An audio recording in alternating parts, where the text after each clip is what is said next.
أشهد أن لا إله إلا الله وحده لا شريك له وأشهد أن محمدا عبده ورسوله أما بعد فأعوذ بالله من الشيطان الرجيم بسم الله الرحمن الرحيم الحمد لله رب العالمين الرحمن الرحيم مالك يوم الدين إياك نعبد وإياك نستعين اهدنا الصراط المستقيم صراط الذين أنعمت عليهم غير المغضوب عليهم ولا الضالين.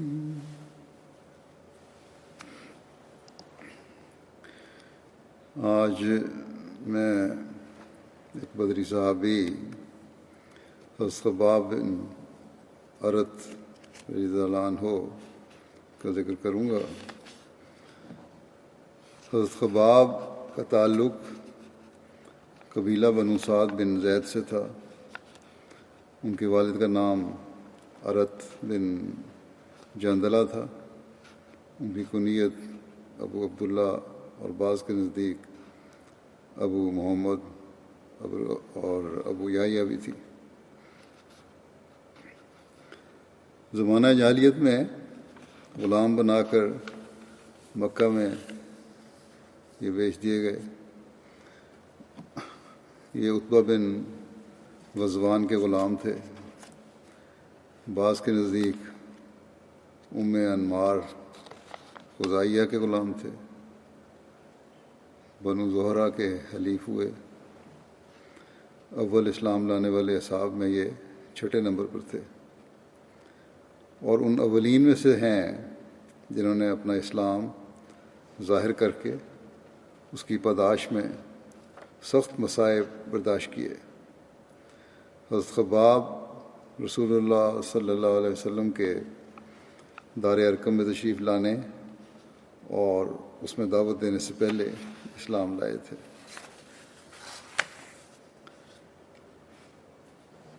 مجاہد کہتے ہیں کہ سب سے پہلے جن لوگوں نے رسول اللہ صلی اللہ علیہ وسلم کی دعوت پر لبیک کہتے ہوئے اسلام ظاہر کیا وہ یہ ہیں: حضرت ابوبکر،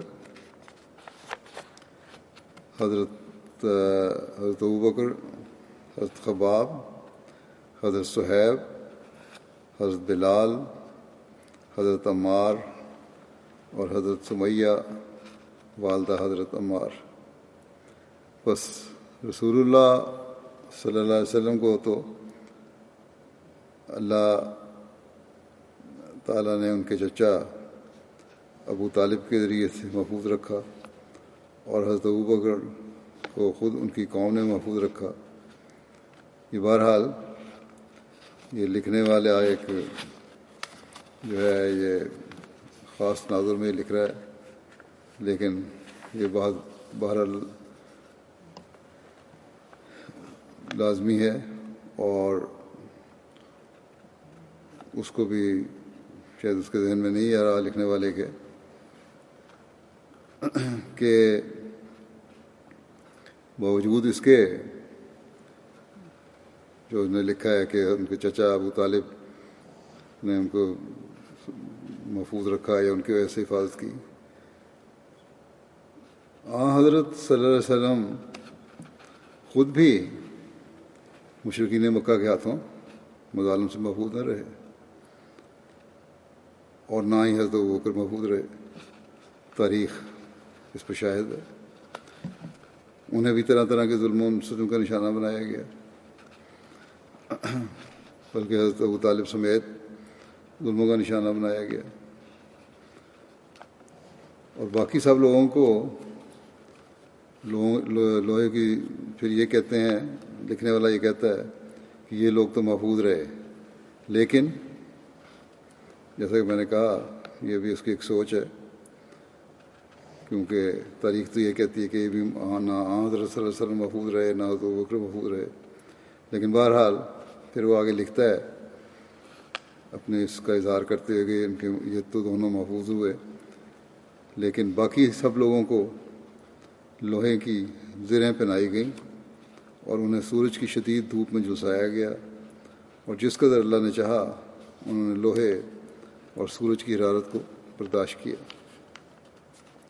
شعبی کہتے ہیں کہ حضرت خباب نے بہت صبر کیا اور کفار کے مطالبے یعنی اسلام سے انکار کو منظور نہیں کیا، تو ان لوگوں نے ان کی پیٹھ پر گرم گرم پتھر رکھے یہاں تک کہ ان کی پیٹھ سے گوشت جاتا رہا۔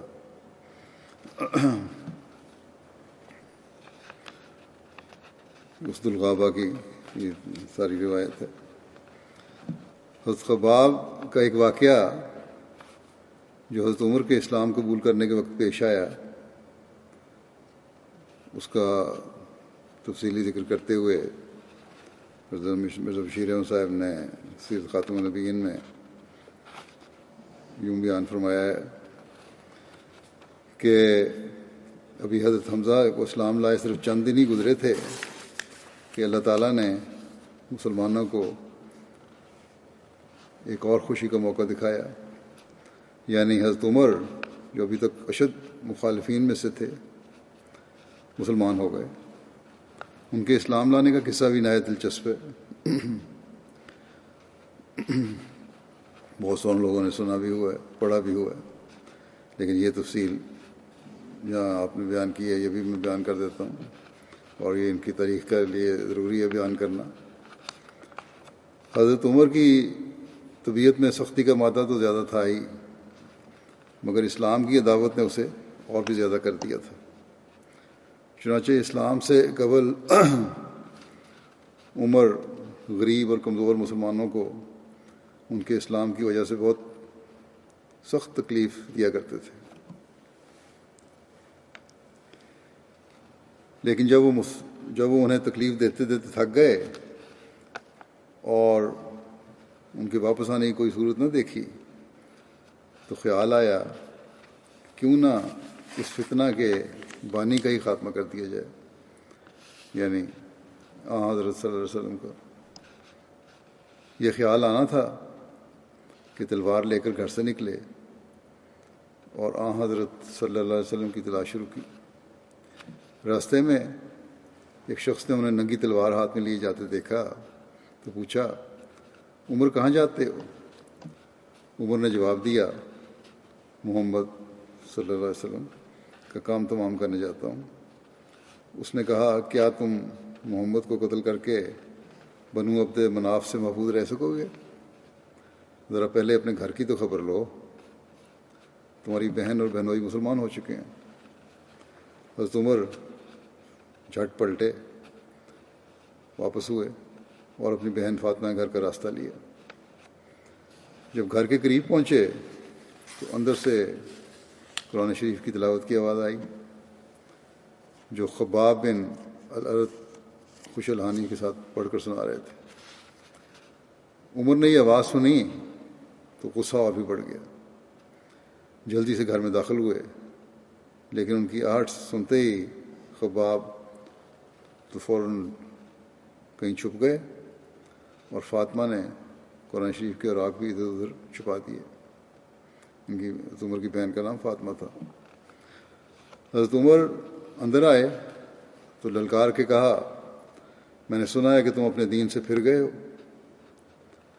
یہ کہہ کر اپنے بہنوئی سعید بن زید سے لپٹ گئے۔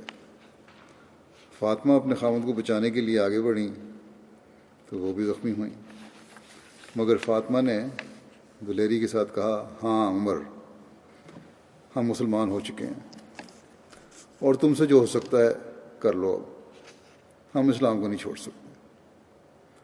حضرت عمر نہایت سخت آدمی تھے، لیکن اس سختی کے پردے کے نیچے محبت اور نرمی کی بھی ایک جھلک تھی جو بعض اوقات اپنا رنگ دکھاتی تھی۔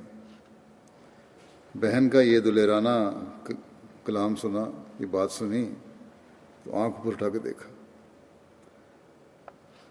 اس کی طرف دیکھا تو خون میں تربتر تھی۔ اس نظارے کا عمر کے قلب پر ایک خاص اثر ہوا۔ کچھ دیر خاموش رہ کر بہن سے کہنے لگے کہ مجھے وہ کلام تو دکھاؤ جو تم پڑھ رہے تھے۔ فاطمہ نے کہا کہ میں نہیں دکھاؤں گی، کیونکہ تم ان اوراق کو ضائع کر دو گے، ان صفوں کو ضائع کر دو گے۔ عمر نے جواب دیا، نہیں نہیں، تم مجھے دکھاؤ، میں ضرور واپس کر دوں گا۔ فاطمہ نے کہا مگر تم نجس ہو، ناپاک ہو، اور قرآن کو پاکیزگی کی حالت میں ہاتھ لگانا چاہیے، بس تم پہلے غسل کر لو اور پھر دیکھنا، پھر دکھا دوں گی، پھر دیکھ لینا۔ اور مرزا بشیر احمد صاحب لکھتے ہیں کہ غالباً ان کا منشا یہ بھی ہوگا کہ غسل کرنے سے عمر کا غصہ بالکل فرا ہو جائے گا اور وہ ٹھنڈے دل سے غور کرنے کے قابل ہو سکیں گے۔ جب عمر غسل سے فارغ ہوئے تو فاطمہ نے قرآن کے اوراق نکال کر ان کے سامنے رکھ دیے۔ انہوں نے اٹھا کر دیکھا تو سورہ طٰہٰ کی ابتدائی آیات تھیں۔ حضرت عمر نے ایک مرعوب دل کے ساتھ انہیں پڑھنا شروع کیا، اور ایک ایک لفظ اس سعید فطرت کے اندر گھر کیے جاتا تھا، اپنا اثر دکھا رہا تھا۔ پڑھتے پڑھتے جب حضرت عمر اس آیت پر پہنچے کہ اننی انا اللہ لا الہ الا انا فاعبدنی واقم الصلاۃ لذکری، اننی انا اللہ لا الہ الا انا فاعبدنی واقم الصلاۃ لذکری ان الساعۃ آتیۃ اکاد اخفیہا لتجزی کل نفس بما تسعی، یعنی میں ہی اس دنیا کا واحد خالق و مالک ہوں، میرے سوا اور کوئی قابل پرستش نہیں، بس تمہیں چاہیے کہ صرف میری ہی عبادت کرو اور میری ہی یاد کے لیے اپنی دعاؤں کو وقف کر دو۔ دیکھو موعود گھڑی جلد آنے والی ہے، مگر ہم اس کے وقت کو مخفی رکھے ہوئے ہیں تاکہ ہر شخص اپنے کیے کا سچا سچا بدلہ پا سکے۔ جب حضرت عمر نے یہ آیت پڑھی تو گویا ان کی آنکھ کھل گئی اور سوئی ہوئی فطرت چونک کر بیدار ہو گئی۔ بے اختیار ہو کر بولے، یہ کیسا عجیب اور پاک کلام ہے۔ خباب نے یہ الفاظ سنے تو فوراً باہر نکل آئے اور خدا کا شکر ادا کیا اور کہا یہ رسول اللہ صلی اللہ علیہ وسلم کی دعا کا نتیجہ ہے، کیونکہ خدا کی قسم ابھی کل ہی میں نے آپ کو یہ دعا کرتے سنا تھا کہ یا اللہ تو عمر ابن الخطاب یا عمر بن ہشام یعنی ابو جہل میں سے کسی ایک کو ضرور اسلام عطا کر دے۔ حضرت عمر کو اب ایک پل گراں تھی، بڑا مشکل ہو رہا تھا ان کے لیے اب یہاں ٹک کے رہنا اس کلام پڑھنے کے بعد اور حضرت صلی اللہ علیہ وسلم کے مقام کو پہچاننے کے بعد۔ خباب سے کہا انہوں نے کہ مجھے ابھی محمد صلی اللہ علیہ وسلم کا راستہ بتاؤ، کہاں ہے وہ؟ مگر کچھ ایسے آپے سے باہر ہو رہے تھے کہ تلوار اسی طرح ننگی کھینچ رکھی تھی۔ یہ خیال نہیں آیا کہ تلوار بھی میان میں ڈال لیں، تلوار کو اسی طرح ننگی تلوار کو ہاتھ میں پکڑا ہوا تھا۔ بہرحال اس زمانے میں حضرت صلی اللہ علیہ وسلم دار ارقم میں مقیم تھے، چنانچہ خباب نے انہیں وہاں کا پتہ بتا دیا۔ عمر وہاں گئے اور دروازے پر پہنچ کے زور سے دستک دی۔ صحابہ نے دروازے کی دراڑ میں سے عمر کو ننگی تلوار تھامے ہوئے دیکھ کر دروازہ کھولنے میں تامل کیا، ہچکچاہٹ کی، مگر حضرت صلی اللہ علیہ وسلم نے فرمایا دروازہ کھول دو۔ اور حضرت حمزہ نے بھی کہا، حضرت حمزہ بھی وہاں تھے، کہ دروازہ کھول دو، اگر نیک ارادے سے آیا ہے تو بہتر، ورنہ اگر نیت بد ہے تو واللہ اسی کی تلوار سے اس کا سر اڑا دوں گا۔ دروازہ کھولا گیا، عمر ننگی تلوار ہاتھ میں لیے اندر داخل ہوئے۔ ان کو دیکھ کر حضرت صلی اللہ علیہ وسلم آگے بڑھے اور عمر کا دامن پکڑ کر زور سے جھٹکا دیا اور کہا، عمر کس ارادے سے آئے ہو؟ واللہ میں دیکھتا ہوں کہ تم خدا کے عذاب کے لیے نہیں بنائے گئے۔ آنسر نے فرمایا کہ میں دیکھتا ہوں کہ تم خدا کے عذاب کے لیے نہیں بنائے گئے۔ عمر نے عرض کیا، یا رسول اللہ، میں مسلمان ہونے آیا ہوں۔ حضرت صلی اللہ علیہ وسلم یہ الفاظ سنے تو خوشی سے جوش میں اللہ اکبر کہا، اور ساتھ ہی صحابہ نے اس زور سے اللہ اکبر کا نعرہ مارا کہ مکے کی پہاڑیاں گونج اٹھی۔ حضرت خباب بیان کرتے ہیں کہ ہم نے رسول اللہ صلی اللہ علیہ وسلم سے اپنی تکلیف کا اظہار کیا۔ آپ صلی اللہ علیہ وسلم اس وقت کعبہ کے سائے میں اپنی چادر پر ٹیک دیے بیٹھے تھے۔ ہم نے آپ کی خدمت میں عرض کیا کہ آپ ہمارے لیے نصرت طلب نہیں کریں گے؟ کیا آپ صلی اللہ علیہ وسلم ہمارے لیے اللہ سے دعا نہیں کریں گے ان حالات کی، تنگی کے حالات کی؟ آپ صلی اللہ علیہ وسلم نے فرمایا، تم سے پہلے جو لوگ گزرے ہیں ان میں سے ایک شخص کے لیے زمین میں گڑھا کھودا جاتا،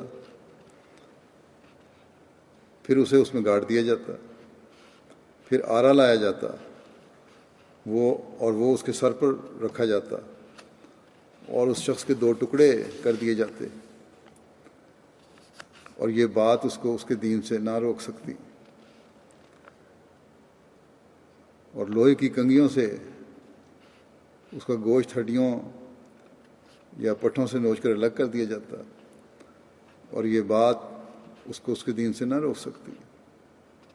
پھر آپ نے فرمایا، اللہ کی قسم، اللہ اس کام کو ضرور پورا کرے گا، یہاں تک یعنی جو میرا مشن ہے اس کو ضرور پورا ہوگا، جس مقصد کے لیے میں آیا ہوں وہ ضرور پورا ہوگا، آسانیاں بھی آئیں گی۔ پھر آگے فرمایا آپ نے، یہاں تک کہ ایک سوار صنعاء سے حضرت موت تک سفر کرے گا۔ صنعاء اور حضرت موت یمن کے 2 شہر ہیں، اور کہتے ہیں ان دونوں کے درمیان 216 میل کا فاصلہ ہے۔ بہرحال آپ نے فرمایا کہ یہ سفر کرے گا اور اس کو سوائے خدا کے کسی کا ڈر نہیں ہوگا، یا یہ بھی فرمایا کہ یا اپنی بکریوں پر بھیڑیے کے حملہ ہونے کا ڈر ہوگا صرف، مگر تم لوگ، آپ نے فرمایا تم لوگ جلدی کرتے ہو، تو صبر سے کام ہوگا۔ یہ سارا بخاری کی روایت ہے۔ یہ اس دوسری جگہ یہ روایت اس طرح درج ہوئی ہے، حضرت خباب بیان کرتے ہیں کہ میں رسول اللہ صلی اللہ علیہ وسلم کی خدمت میں حاضر ہوا۔ آپ ایک درخت کے نیچے لیٹے ہوئے تھے اور آپ نے اپنا ہاتھ اپنے سر کے نیچے رکھا ہوا تھا۔ میں نے عرض کیا، یا رسول اللہ، کیا آپ ہمارے لیے دعا نہیں کریں گے اس قوم کے خلاف جن کی نسبت ہمیں ڈر ہے کہ وہ ہمیں ہمارے دین سے نہ پھیر دیں؟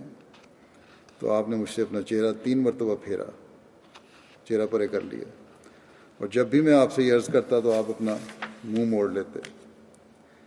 تیسری دفعہ آپ اٹھ کر بیٹھ گئے اور فرمایا، اے لوگو، اللہ کا تقوی اختیار کرو اور صبر کرو، خدا کی قسم تم سے پہلے خدا کے ایسے مومن بندے گزرے ہیں جن کے سر پر آرا رکھ دیا جاتا اور انہیں 2 ٹکڑے کر دیا جاتا، مگر وہ اپنے دین سے پیچھے نہ ہٹے۔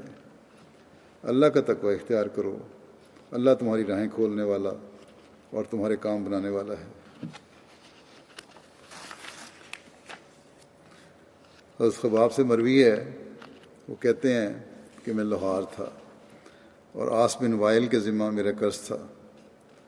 میں اس کے پاس تقاضا کرنے آیا تو اس نے مجھ سے کہا کہ میں ہرگز ادا نہیں کروں گا تمہارا قرض جب تک تم محمد کا انکار نہ کرو، اس بات کا اعلان نہ کرو کہ میں حضرت صلی اللہ علیہ وسلم کی بیعت سے باہر آتا ہوں۔ جب تک تم محمد کا انکار نہ کرو گے میں نہیں ادا کروں گا۔ تو میں نے، ایک حضرت خباب کہتے ہیں، میں نے اس سے کہا کہ میں آپ صلی اللہ علیہ وسلم کا ہرگز انکار نہیں کروں گا یہاں تک کہ تو مرے اور پھر زندہ کیا جائے، یعنی ناممکن ہے کہ میں انکار کروں۔ اس نے کہا کہ جب میں مرنے کے بعد زندہ کیا جاؤں گا، آگے سے اس نے بھی یہی جواب دیا اس طرح کا، تو اپنا مال اور اولاد کے اپنا کیا جاؤں گا تو اپنے مال اور اولاد کے پاس آؤں گا، اس وقت تیرا قرض ادا کر دوں گا۔ اس نے بھی کہہ دیا میں نے تو نہیں دینا۔ بس خواب کہتے ہیں کہ اسی کے بارے میں یہ آیات نازل ہوئیں کہ افرأیت الذی کفر بآیاتنا وقال لأوتین مالا وولدا اطلع الغیب ام اتخذ عند الرحمن عہدا کلا سنکتب ما یقول ونمد له من العذاب مدا ونرثه ما یقول ویاتینا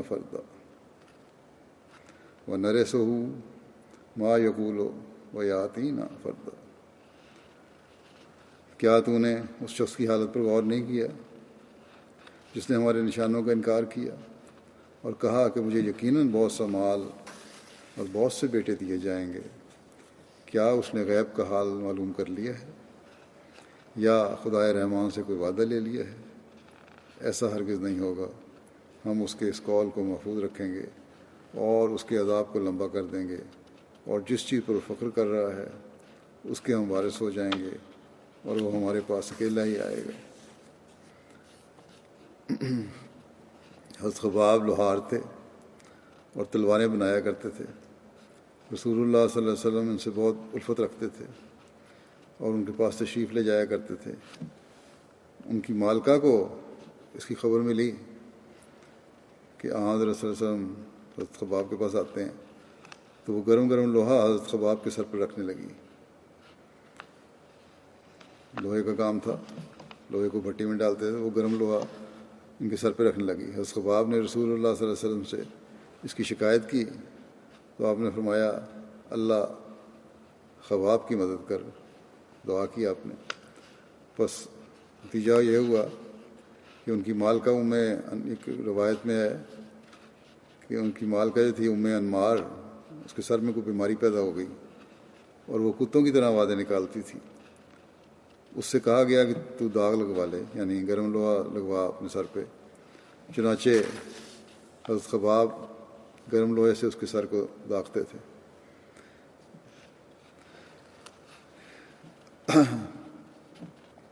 مجبور ہوئی تو حضرت خباب کے ذریعے سے پھر وہ اپنے سر پہ گرم لوہا لگواتی تھی۔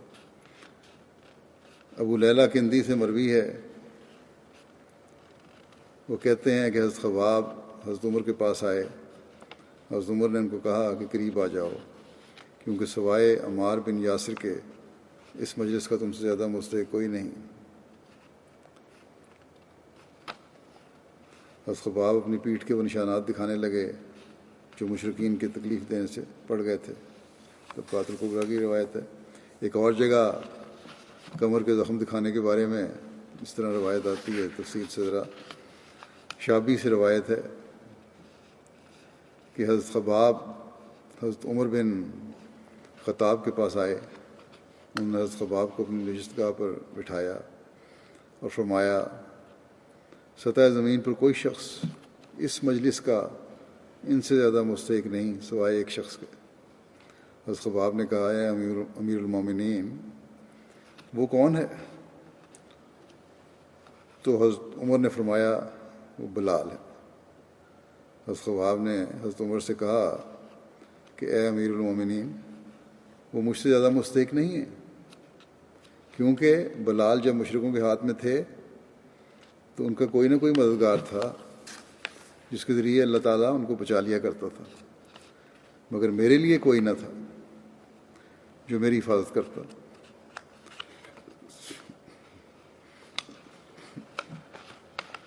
ایک روز میں نے خود کو اس حالت میں دیکھا کہ لوگوں نے مجھے پکڑ لیا اور میرے لیے آگ جلائی، پھر انہوں نے مجھے اس میں ڈال دیا۔ بس کو آپ کہتے ہیں کہ ایک روز میری یہ حالت تھی، میں نے اپنے آپ کو اس حالت میں دیکھا کہ لوگوں نے مجھے پکڑ لیا، آگ جلائی میرے لیے، پھر اس میں مجھے ڈال دیا، اور آگ پہ کولوں پہ جو گرم کولے تھے، ایک آدمی نے اس مجھے پھینک کے ایک آدمی نے اپنا پاؤں میرے سینے پہ رکھ دیا، لوگوں نے مجھے اس میں پھینک دیا، اور اس کے بعد ایک آدمی نے اپنا پاؤں میرے سینے پہ رکھ دیا۔ تو میری کمر ہی تھی جس نے مجھے گرم زمین سے بچایا، یا کہا کہ میری کمر ہی تھی جس نے زمین کو ٹھنڈا کیا۔ پھر انہوں نے اپنی پیٹھ پر سے کپڑا ہٹایا تو برس کی طرح سفید تھی، یعنی ان گرم کولوں نے لٹایا تو کوئی چیز ان کولوں کو ٹھنڈا کرنے والی نہیں تھی، وہی جو جسم کی کھال اور چربی تھی وہی پگھل کے اس کو ٹھنڈا کر رہی تھی۔ پھر اس بارے میں ایک روایت اس طرح بھی ہے، شاہ بھی کہتے ہیں کہ حضرت عمر بن خطاب نے حضرت خباب سے ان مصائب کے بارے میں پوچھا جو انہیں مشرکین سے پہنچتے تھے، تو انہوں نے کہا کہ اے امیر المومنین، میری پیٹھ دیکھیں۔ جب حضرت عمر نے پیٹھ دیکھی تو فرمایا میں نے ایسی پیٹھ کسی کی نہیں دیکھی۔ حضرت خباب نے بتایا کہ آگ جلائی جاتی تھی اور اس پر مجھے گھسیٹا جاتا تھا، اور اس آگ کو اور کوئی چیز نہ بجھاتی تھی سوائے میری کمر کی چربی کے۔ حضرت مسلم موعود رضی اللہ عنہ نے حضرت خباب کے بارے میں جو بیان کیا ہے وہ اس طرح ہے، آپ بیان کرتے ہیں کہ یاد رکھنا چاہیے کہ رسول کریم صلی اللہ علیہ وسلم پر ایمان لا کر جن لوگوں نے سب سے زیادہ تکلیفیں اٹھائیں وہ غلام ہی تھے۔ چنانچہ خباب بن الارت ایک غلام تھے جو لوہار کا کام کرتے تھے، وہ نہایت ابتدائی ایام میں آپ صلی اللہ علیہ وسلم پر ایمان لے آئے۔ لوگ انہیں سخت تکالیف دیتے تھے، حتیٰ کہ انہی کی بھٹی کے کوئلے نکال کر ان پر انہیں لٹا دیتے تھے اور اوپر سے چھاتی پر پتھر رکھ دیتے تھے تاکہ آپ کمر نہ ہلا سکیں۔ ان کی مزدوری کا روپیہ جن لوگوں کے ذمہ تھا وہ روپیہ ادا کرنے سے منکر ہو گئے، مگر باوجود ان مالی اور جانی نقصانوں کے آپ ایک منٹ کے لیے بھی متذبذب نہ ہوئے اور ایمان پر ثابت قدم رہے۔ آپ کی پیٹھ کے نشان آخر عمر تک قائم رہے۔ چنانچہ حضرت عمر کی حکومت کے ایام میں انہوں نے اپنے گزشتہ مصائب کا ذکر کیا تو انہوں نے ان سے پیٹھ دکھانے کو کہا۔ جب انہوں نے پیٹھ پر سے کپڑا اٹھایا تو تمام پیٹھ پر ایسے سفید داغ نظر آئے جیسے کہ برس کے داغ ہوتے ہیں۔ پھر حضرت مسلم موعود رضی اللہ عنہ ایک اور جگہ فرماتے ہیں کہ ایک دفعہ ایک ابتدائی نو مسلم غلام خباب کی پیٹھ ننگی ہوئی تو ان کے ساتھیوں نے دیکھا کہ ان کی پیٹھ کا چمڑا انسانوں جیسا نہیں، جانوروں جیسا ہے۔ وہ گھبرا گئے اور ان سے دریافت کیا کہ آپ کو یہ کیا بیماری ہے؟ وہ ہنسے، یعنی حضرت خباب ہنسے اور کہا کہ بیماری نہیں، یہ یادگار ہے اس وقت کی جب ہم 9 مسلم غلاموں کو عرب کے لوگ مکے کی گلیوں میں سخت اور کھردرے پتھروں پر گھسیٹا کرتے تھے اور متواتر یہ ظلم ہم پر روا رکھے جاتے تھے، اسی کے نتیجے میں میری پیٹھ کا چمڑا یہ شکل اختیار کر گیا ہے۔ ان ابتدائی مسلمانوں کو جو غریب بھی تھے اور اکثر غلام بھی تھے اور اسلام قبول کرنے کے بعد جن تکالیف میں سے انہیں گزرنا پڑا، جس کا ذکر ابھی ہم نے سنا حضرت خباب کے حوالے سے، کہ کبھی آگ پہ لٹا دیا جاتا، کبھی پتھروں پہ گھسیٹا جاتا. ان کو بعد میں یہ تکلیفیں بھی تو برداشت کر لیں، اور جب اسلام کی ترقی ہوئی تو اس وقت اللہ تعالیٰ نے کس طرح نوازا اور ان کا دنیاوی مقام بھی کس طرح قائم فرمایا. اس کا ذکر کرتے ہوئے ایک موقع پہ حضرت مسلم موعود نے اس طرح بیان فرمایا ہے کہ حضرت عمر ایک دفعہ اپنے زمانہ خلافت میں مکہ تشریف لائے تو شہر کے بڑے بڑے رؤساء جو مشہور خاندانوں میں سے تھے ان کے ملنے کے لیے آئے. انہیں خیال پیدا ہوا کہ حضرت عمر ہمارے خاندانوں سے اچھی طرح واقف ہیں، اس لیے اب جب کہ وہ خود بادشاہ ہیں ہمارے خاندانوں کا بھی پوری طرح اعزاز کریں گے اور ہم پھر اپنی گمگشتہ عزت کو حاصل کر سکیں گے. چنانچہ وہ آئے اور انہوں نے آپ سے باتیں شروع کر دیں. ابھی وہ باتیں کر ہی رہے تھے کہ حضرت عمر کی مجلس میں حضرت بلال آ گئے. تھوڑی دیر گزری تو حضرت خباب آ گئے اور اس طرح یکے بعد دیگرے اول الایمان غلام آتے چلے گئے. لیکن شروع میں جو ایمان لانے والے تھے غلام تھے وہ سارے، وہ آتے چلے گئے ایک کے بعد دوسرا. یہ وہ لوگ تھے جو ان رؤساء یا ان کے آباء کے غلام رہ چکے تھے. یہ سارے جو آنے والے تھے، جو نوجوان رؤساء بیٹھے تھے یا اس وقت کے رؤساء جو بیٹھے تھے، ان کے آباء و اجداد کے یہ غلام تھے، یہ سارے آنے والے. اور جب وہ غلام تھے اس وقت ان پر وہ اپنی طاقت کے زمانے میں شدید ترین مظالم بھی کیا کرتے تھے. حضرت عمر نے ہر غلام کی آمد پر اس کا استقبال کیا. جب بھی ان لوگوں حضرت عمر، حضرت خباب یا حضرت بلال وغیرہ آتے تھے، جب بھی یہ لوگ آتے، بہت سارے اول الایمان لوگ آئے اور جو غلام بھی تھے کسی زمانے میں، جب بھی وہ آتے مجلس میں حضرت عمر بڑی اہمیت سے ان کا استقبال کرتے. آپ لکھتے ہیں کہ حضرت عمر نے ہر غلام کی آمد پر اس کا استقبال کیا اور رؤساء سے کہا کہ آپ ذرا پیچھے ہو جائیں. رؤساء آگے بیٹھے ہوتے تھے مجلس میں. جب یہ پرانے ایمان لانے والے آتے تھے تو آپ ان رؤساء کو، جو مکے کے رؤساء تھے، کہتے ذرا پیچھے ہٹ جاؤ، ان کو آگے بیٹھنے دو. اور حتیٰ کہ وہ نوجوان رؤساء جو آپ سے ملنے آئے تھے، حضرت عمر سے ملنے آئے تھے، ہٹتے ہٹتے دروازے تک پہنچ گئے. اس زمانے میں کوئی بڑے بڑے ہال تو ہوتے نہیں تھے، ایک چھوٹا سا کمرہ ہوگا، اور چونکہ وہ سب اس میں سما نہیں سکتے تھے اس لیے ان کو پیچھے ہٹتے ہٹتے جوتیوں میں بیٹھنا پڑا ان رؤساء کو. جب مکہ کے وہ رؤساء جوتیوں میں جا پہنچے اور انہوں نے اپنی آنکھوں سے دیکھا کہ کس طرح ایک کے بعد ایک مسلمان غلام آیا اور اس کو آگے بٹھانے کے لیے ان لوگوں کو، یہ رؤساء کو، پیچھے ہٹنے کا حکم دیا گیا، تو ان کے دل کو سخت چوٹ لگی. خدا تعالیٰ نے بھی، حضرت مسلم موعود لکھتے ہیں، خدا تعالیٰ نے بھی اس وقت کچھ ایسے سامان پیدا کر دیے کہ یکے بعد دیگرے کئی ایسے مسلمان آ گئے جو کسی زمانے میں کفار کے غلام رہ چکے تھے.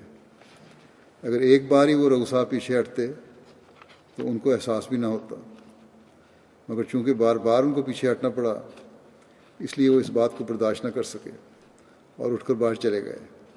باہر نکل کر وہ ایک دوسرے سے شکایت کرنے لگے کہ دیکھو آج ہماری کیسی ذلت اور رسوائی ہوئی ہے، ایک ایک غلام کے آنے پر ہم کو پیچھے ہٹایا گیا، یہاں تک کہ ہم جوتیوں میں جا پہنچے. اس پر ان میں سے ایک نوجوان بولا، اس میں کس کا قصور ہے، عمر کا ہے یا ہمارے باپ دادا کا؟ اگر تم سوچو تو معلوم ہوگا کہ اس میں حضرت عمر کا تو کوئی قصور نہیں، یہ ہمارے باپ دادا کا قصور تھا جس کی آج ہمیں سزا ملی. کیونکہ خدا نے جب اپنا رسول مبعوث فرمایا تو ہمارے باپ دادا نے مخالفت کی، مگر ان غلاموں نے اس کو قبول کیا اور ہر قسم کی تکالیف کو خوشی سے برداشت کیا. اس لیے آج اگر ہمیں مجلس میں ذلیل ہونا پڑا ہے تو اس میں عمر کا کوئی قصور نہیں، ہمارا اپنا قصور ہے۔ اس کی یہ بات سن کر دوسرے کہنے لگے کہ ہم نے یہ تو مان لیا کہ یہ ہمارے باپ دادا کا قصور کا نتیجہ ہے، مگر کیا اس ذلت کے داغ کو دور کرنے کا کوئی ذریعہ بھی ہے یا کوئی نہیں ہے؟ اس پر سب نے آپس میں مشورہ کیا کہ ہماری سمجھ میں تو کوئی بات نہیں آتی، چلو حضرت عمر سے ہی پوچھ لیں اس کا کیا علاج ہے۔ چنانچہ وہ حضرت عمر کے پاس آئے اور کہنے لگے کہ آج جو کچھ ہمارے ساتھ ہوا ہے اس کو آپ بھی خوب جانتے ہیں اور ہم بھی خوب جانتے ہیں۔ حضرت عمر فرمانے لگے کہ معاف کرنا، میں مجبور تھا، کیونکہ یہ وہ لوگ تھے جو رسول کریم صلی اللہ علیہ وسلم کی مجلس میں معزز تھے، چاہے تمہارے غلام ہوں گے لیکن آن حضرت صلی اللہ علیہ وسلم کی مجلس میں یہ لوگ معزز تھے، اس لیے میرا بھی فرض تھا کہ میں ان کی عزت کرتا۔ انہوں نے کہا ہم جانتے ہیں یہ ہمارے ہی قصور کا نتیجہ ہے، لیکن آیا اس آر کو مٹانے کا کوئی ذریعہ ہے؟ مسلم فرماتے ہیں کہ ہم لوگ تو اس کا اندازہ نہیں لگا سکتے، آج کل اس کا اندازہ لگانا بہت مشکل ہے کہ وہ لوگ جو تھے مکہ کے رؤسا، انہیں مکہ میں کس قدر رسوخ حاصل تھا، لیکن حضرت عمر ان کے خاندانی حالات کو بخوبی جانتے تھے۔ آپ مکے میں پیدا ہوئے تھے، یعنی حضرت عمر مکے میں پیدا ہوئے تھے اور مکے میں بڑے ہوئے تھے، اس لیے حضرت عمر جانتے تھے کہ ان نوجوانوں کے باپ دادا کس قدر عزت رکھتے تھے۔ آپ جانتے تھے کہ کوئی شخص ان کے سامنے آنکھ اٹھانے کی بھی ضرورت نہیں کر سکتا تھا، اور آپ جانتے تھے کہ انہیں کس قدر رعب اور دبدبہ حاصل تھا۔ جب انہوں نے یہ بات کہی تو حضرت عمر کے سامنے ایک ایک کر کے یہ تمام واقعات آ گئے اور آپ پر رکت طاری ہو گئی۔ اس وقت آپ غلبہ رکت کی وجہ سے بول بھی نہ سکے، صرف آپ نے ہاتھ اٹھایا اور شمال کی طرف انگلی سے اشارہ کیا۔ اس کا مطلب یہ تھا کہ شمال میں یعنی شام میں بعض اسلامی جنگیں ہو رہی ہیں، اگر تم ان جنگوں میں شامل ہو جاؤ تو ممکن ہے اس کا کفارہ ہو جائے۔ چنانچہ وہ وہاں سے اٹھے اور جلد ہی ان جنگوں میں شامل ہونے کے لیے چل پڑے، وہ رئیس زادے جتنے تھے۔ تاریخ بتاتی ہے، مسلم لکھتے ہیں کہ تاریخ بتاتی ہے کہ ان میں سے ایک شخص بھی زندہ واپس نہیں آیا، سب اسی جگہ شہید ہو گئے، اور اس طرح انہوں نے اپنے خاندانوں کے نام پر سے داغ ذلت کو مٹا دیا۔ نتیجہ یہی ہے کہ قربانیاں کرنی پڑتی ہیں، جنہوں نے شروع میں قربانیاں کی ان کو عزت ملی، بعد میں اگر آئے اور اس ذلت کے داغ کو مٹانا ہے تو پھر بھی قربانیوں سے ہی مٹایا جا سکتا ہے۔ جب حضرت خباب اور حضرت مقداد بن عمر نے مدینہ ہجرت کی تو یہ دونوں حضرت کلثوم بن ہضم کے ہاں ٹھہرے، اور حضرت کلثوم کی وفات تک انہی کے گھر ٹھہرے رہے۔ حضرت کلثوم کی وفات آن حضرت صلی اللہ علیہ وسلم کے بدر کی طرف نکلنے سے کچھ عرصہ پہلے ہوئی تھی، پھر وہ حضرت سعد بن عبادہ کی طرف چلے گئے اور وہیں مقیم رہے، یہاں تک کہ 5 ہجری میں بنو قریظہ کو فتح کیا گیا۔ رسول اللہ صلی اللہ علیہ وسلم نے حضرت خباب اور حضرت خراش بن سمہ کے آزاد کردہ غلام حضرت تمیم کے درمیان مواخات قائم فرمائی۔ ایک دوسرے قول کے مطابق آپ نے حضرت خباب کی مواخات حضرت جبر بن عتیق کے ساتھ قائم فرمائی۔ علامہ ابن عبد البر کے نزدیک پہلی روایت زیادہ صحیح ہے۔ حضرت خباب غزوہ بدر، احد اور خندق سمیت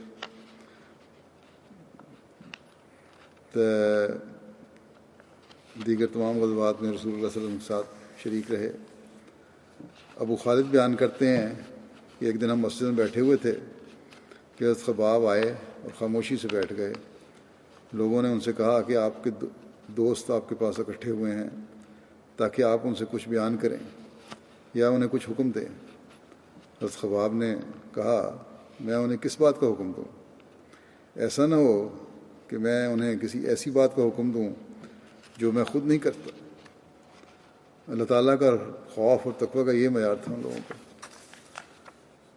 عبداللہ بن خباب اپنے والد سے روایت کرتے ہیں کہ رسول اللہ صلی اللہ علیہ وسلم نے ایک مرتبہ نماز پڑھائی اور اس کو بہت لمبا کیا۔ لوگوں نے عرض کیا کہ کہ یا رسول اللہ آپ نے ایسی نماز پڑھائی ہے کہ اس جیسی پہلے کبھی نہیں پڑھائی. آپ نے فرمایا ہاں یہ رغبت اور خوف کی نماز ہے. میں نے اس میں اللہ تعالیٰ سے 3 چیزیں مانگی ہیں. اللہ تعالیٰ نے مجھے 2 عطا کی ہیں اور 1 کو روکے رکھا ہے. میں نے اللہ سے مانگا کہ میری امت کو قحط سے ہلاک نہ کرے جو اللہ نے عطا فرما دی. میں نے اللہ سے یہ مانگا کہ میری امت پر کوئی دشمن ان کے اغیار میں سے مسلط نہ کیا جائے جو اللہ تعالیٰ نے مجھے عطا فرما دی. بحیثیت امت آج بھی امت قائم ہے، اور اگر کوئی مسلط کرتے ہیں تو یہ خود حکومتیں اوپر مسلط کرتی ہیں. بحیثیت امت اللہ تعالیٰ کے فضل سے آنسل کی امت قائم ہے. اور پھر فرمایا اور میں نے اللہ سے مانگا کہ میری امت باہم ایک دوسرے سے نہ لڑے. یہ اللہ نے مجھے عطا نہیں کی. اور نتیجہ یہ ہے آج کہ فرقہ بازیاں، کفر کے فتوے، یہ سب کچھ چل رہا ہے. طارق سے مروی ہے کہ رسول اللہ صلی اللہ علیہ وسلم کے اصحاب کی ایک جماعت نے حضرت خباب کی عادت کی. ان لوگوں نے کہا کہ اے ابو عبداللہ خوش ہو جاؤ کہ تم اپنے بھائیوں کے پاس حوض کوثر پر جاتے ہو. حضرت خباب نے کہا کہ تم نے میرے سامنے ان بھائیوں کا ذکر کیا ہے جو گزر گئے ہیں اور انہوں نے اپنے اجروں میں سے کچھ نہ پایا، اور ہم ان کے بعد باقی رہے یہاں تک کہ ہمیں دنیا سے وہ کچھ حاصل ہو گیا جس کے متعلق ہم ڈرتے ہیں کہ شاید یہ ہمارے گزشتہ کیے گئے اعمال کا ثواب ہے جو دنیا ہمیں مل گئی، یہیں ثواب مل گیا دنیا میں. حضرت خباب بہت شدید اور طویل مرض میں مبتلا رہے. حارثہ بن مزرب سے مروی ہے کہ میں حضرت خباب کے پاس ان کی عادت کے لیے آیا. وہ 7 جگہ سے علاج کی خاطر دعوت دیے گئے تھے. میں نے انہیں کہتے سنا کہ اگر میں نے رسول اللہ صلی اللہ علیہ وسلم کو یہ فرماتے نہ سنا ہوتا کہ کسی کے لیے جائز نہیں کہ وہ موت کی تمنا کرے تو میں اس کی تمنا کرتا. یعنی اتنی تکلیف میں تھے. ان کا کفن لایا گیا جو قباتی کپڑے کا تھا یا باریک کپڑا جو مصر میں تیار ہوتا تھا، تو وہ رونے لگے. پھر انہوں نے کہا کہ رسول اللہ صلی اللہ علیہ وسلم کے چچا حضرت حمزہ کو ایک چادر کا کفن دیا گیا جو ان کے پاس پاؤں پر کھینچی جاتی تو سر کی جانب سے سکڑ جاتی، اور جب سر کی طرف کھینچی جاتی تو پاؤں کی طرف سے سکڑ جاتی، یہاں تک کہ ان پر اسخر گھاس ڈالی گئی. میں نے اپنے آپ کو رسول اللہ صلی اللہ علیہ وسلم کے ساتھ اس حال میں دیکھا کہ میں 1 دینار کا مالک تھا نہ 1 درہم کا. یعنی کچھ بھی میرے پاس نہیں تھا، نہ دینار تھا نہ درہم تھا، 1 دینار بھی نہیں تھا. اور اب کیا حال ہے؟ اب فرمایا کہ اب میرے مکان کے کونے میں صندوق میں پورے 40,000 درہم ہیں، اور میں ڈرتا ہوں کہ ہماری طیب چیزیں ہمیں زندگی میں نہ دے دی گئی ہوں. حضرت خباب بیان کرتے ہیں کہ ہم نے نبی کریم صلی اللہ علیہ وسلم کے ساتھ ہجرت کی. ہم اللہ تعالیٰ ہی کی رضامندی چاہتے تھے اور ہمارا اجر اللہ کے ذمہ ہو گیا. ہم میں سے ایسے بھی تھے جو وفات پا گئے اور انہوں نے اپنے اجر سے کچھ نہیں کھایا. ان میں سے حضرت مصعب بن عمیر بھی ہیں، اور ہم میں سے ایسے بھی ہیں جن کا پھل پک گیا اور وہ اس پھل کو چن رہے ہیں. حضرت مصعب احد کے دن شہید ہوئے تھے اور ہمیں صرف ایک ہی چادر ملی تھی کہ جس سے ہم ان کو کفناتے. جب ہم اس سے ان کا سر ڈھانپتے تو ان کے پاؤں نکل جاتے، اور اگر ان کے پاؤں ڈھانپتے تو ان کا سر نکل جاتا. تو نبی کریم صلی اللہ علیہ وسلم نے فرمایا ہم ان کا سر ڈھانپ دیں اور ان کے پاؤں پر اسخر گھاس ڈال دیں. زید بن وہب نے بیان کیا کہ ہم حضرت علی کے ساتھ آ رہے تھے جب وہ صفین سے لوٹ رہے تھے جنگ کے بعد، یہاں تک کہ جب آپ کوفہ کے دروازے پر پہنچے تو کیا دیکھتے ہیں کہ ہماری داہنی طرف 7 قبریں ہیں. حضرت علی نے پوچھا یہ قبریں کیسی ہیں؟ لوگوں نے کہا کہ اے امیر المومنین، آپ کے صفین کے لیے نکلنے کے بعد خباب کی وفات ہو گئی. انہوں نے وصیت کی کہ کوفہ سے باہر دفن کیا جائے. وہاں لوگوں کا دستور تھا کہ اپنے مردوں کو اپنے صحنوں میں اور اپنے گھروں کے دروازوں کے ساتھ دفن کیا کرتے تھے. اور جب انہوں نے حضرت خباب کو دیکھا کہ انہوں نے باہر دفن کرنے کی وصیت کی تو لوگ بھی دفن کرنے لگے. حضرت علی نے کہا اللہ خباب پر رحم کرے، وہ اپنی خوشی سے اسلام لائے اور انہوں نے اطاعت کرتے ہوئے ہجرت کی اور ایک مجاہد کے طور پر زندگی گزاری اور جسمانی طور پر وہ آزمائے گئے، اور جو شخص نیک کام کرے اللہ اس کا اجر ضائع نہیں کرتا. یعنی جسمانی تکلیفیں، بیماریاں بہت لمبی چلیں ان کی. پھر فرمایا حضرت علی نے کہ اور جو شخص نیک کام کرے اللہ اس کا اجر ضائع نہیں کرتا. حضرت علی ان قبروں کے نزدیک گئے اور کہا تم پر سلامتی ہو اے رہنے والو جو مومن اور مسلمان ہو، تم آگے جا کر ہمارے لیے سامان کرنے والے ہو اور ہم تمہارے پیچھے عنقریب تم سے ملنے والے ہیں. اے اللہ ہمیں اور انہیں بخش دے اور اپنے عفو کے ذریعے ہم سے اور ان سے درگزر کر خوشخبری ہو اس شخص کو جو آخرت کو یاد کرے اور حساب کے لیے عمل کرے، اور جو اس کی ضرورت کو پوری کرنے والی چیز ہو وہ اس پر قناعت کرے اور اللہ عز و جل کو راضی رکھے. یہ حضرت علی نے وہاں دعا کی. حضرت خباب کی وفات 37 ہجری میں 73 برس کی عمر میں ہوئی تھی.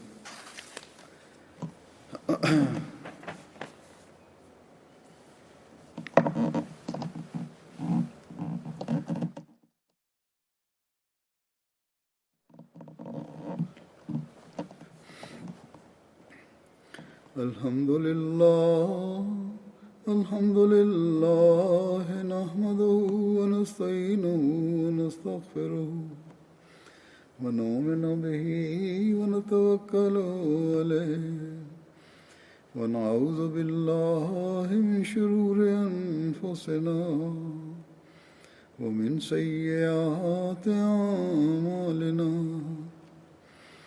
من يهده الله فلا مضل له ومن يضلله فلا هادي له. ونشهد أن لا إله إلا الله ونشهد أن محمدا عبده ورسوله. عباد الله رحمكم الله، إن الله يأمر بالعدل والإحسان وإيتاء ذي القربى وينهى عن الفحشاء والمنكر والبغي يعظكم لعلكم تذكرون. اذكروا الله يذكركم وادعوه يستجب لكم ولذكر الله أكبر.